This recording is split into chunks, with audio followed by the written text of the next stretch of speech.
Le troisième qui reçoit le second, la meilleure défense face à la meilleure attaque. Oui, ce Racing 92 La Rochelle avait tous les ingrédients d'un choc au sommet en clôture de la 23e journée de top 14. Une affiche qui a forcément attiré du monde à la U Arena avec une nouvelle fois plus de 20 000 spectateurs venus assister à la première de Dan Carter dans le paquebot de Nanterre. Les Racingmen ont fait des débuts de match leur spécialité à domicile et si le premier quart d'heure est vierge en points, la donne va vite être corrigée. 18e minute de jeu, le capitaine francilien Yannick Nyanga vient se proposer à hauteur de son demi-mêlée et plonge à plat-tir sur la base du poteau. Un essai validé après arbitrage vidéo qui récompense la belle entame des ciels et blancs. Yannick Nyanga, habile pour contrôler la passe puissante de Teddy Iribaren et avec la transformation, le Racing mène 7-0. 10 minutes plus tard, nouvelle séquence offensive des Alto Sécanais en sortie de touche. Yannick Nyanga encore lui crée de l'avancée. Le jeu sort sur l'extérieur et à la finition, l'Argentin Juanimov de retour de suspension. Au ralenti, on admire la belle sautée de Dan Carter pour Ludu Pichot et la passe volleyée de l'arrière francilien pour son ailier. Juanimov qui marque là son 6e essai de la saison. Dan Carter manque la transformation et on en reste à 12-0. Mais Carter va se rattraper à moins de 5 minutes de la mi-temps. Son attaque de la ligne rochelaise maintient l'avancée de son équipe. Le relais de Nakarawa. Iribaren croise avec Lambi. C'est superbe.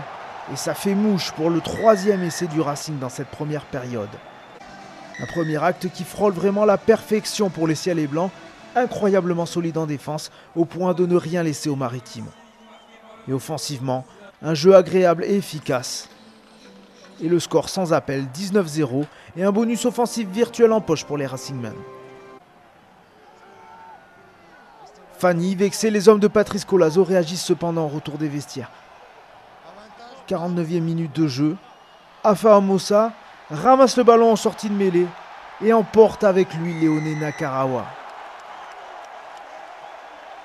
Amosa titularisé à la place de Victor Vito, trop juste, et qui montre là qu'il est bien une alternative crédible à la star néo-zélandaise. L'essai n'est pas transformé, mais il réveille un peu La Rochelle, même si le Racing gère plutôt bien son avance. Mais les partenaires de Dan Carter se font surprendre sur ce lancement de jeu, et ce petit coup de pied de Brock James qui, avec de la réussite, est maîtrisé par Paul Jordan sans que celui-ci n'ait à ralentir sa course. Et derrière, le Sud-Africain va plus vite que Xavier Chauveau. Et voilà La Rochelle de nouveau à portée de fusil du Racing. On revoit la petite passe bien sentie de James avec ce rebond parfait dans la course de Paul Jordan. Les Franciliens avaient un boulevard à la pause et ils vont devoir serrer les dents dans les dernières minutes.